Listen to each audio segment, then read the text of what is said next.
Human Rights Commission says private contractors continue to deliver poor quality houses and are not being held accountable. It says government is giving preference to private investors in the development of prime land close to places of employment. And this is rather than prioritising the needs of the poor communities. This violates the rights of the poor. The Commission has released a report titled Access to Housing, Local Governance and Service Delivery. Familiar scenes. Community frustrations spilling onto the streets. This in demand of better services. We don't want to make violence. What we want to do is just to shut down the streets so that we're going to be heard. Following the wave of service delivery protests in the country, the Human Rights Commission found a disconnect between the legal framework and the ability of local government to deliver housing.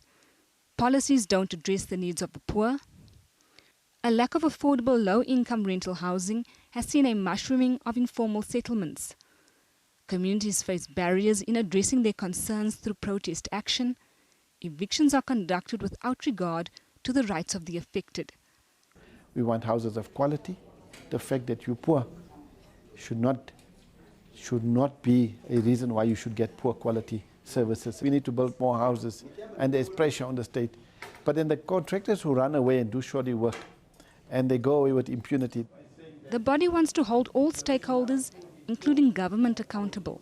There are houses that are incomplete as a result of that as well. What are you doing about it? And this is where the Human Rights Commission is going to now engage what we call its biting powers. The recourse that we have as a Chapter 9 institution is we can ultimately take them to the Constitutional Court. The next step is to present the findings to Parliament. Gillian Pillay, SABC News, Johannesburg.